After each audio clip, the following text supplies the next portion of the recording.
Ka-sideline, kuwento ko lang ang nangyari kay Red, isa sa aming inahin dito sa Sideline Farm. Napansin ko na po kaninang umaga po ito, ma'am.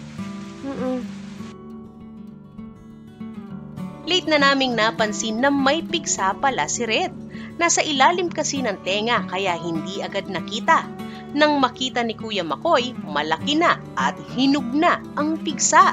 Kaya nilinis namin at inisprayan ng Iodo Strike araw-araw para hindi maimpeksyon at unti-unting matuyo.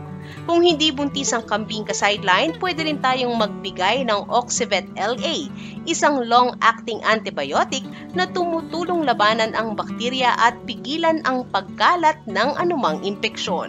Pero dahil nga si Red ay isang inahin at malamang buntis, vitamins lang ang binigay namin. Ang Complete B vitamins na ChemShot LE at VitaChem ADE. Ang mga vitamins na ito ay safe na safe para sa buntis at makakatulong palakasin ang kanilang resistensya. Pagkalipas nga ng ilang linggo ka-sideline, heto na si Red, wala na ang pigsa at balik sigla na ulit. Mga ka-sideline, kayo ba? Naka-experience na rin ng pigsa sa kambing ninyo?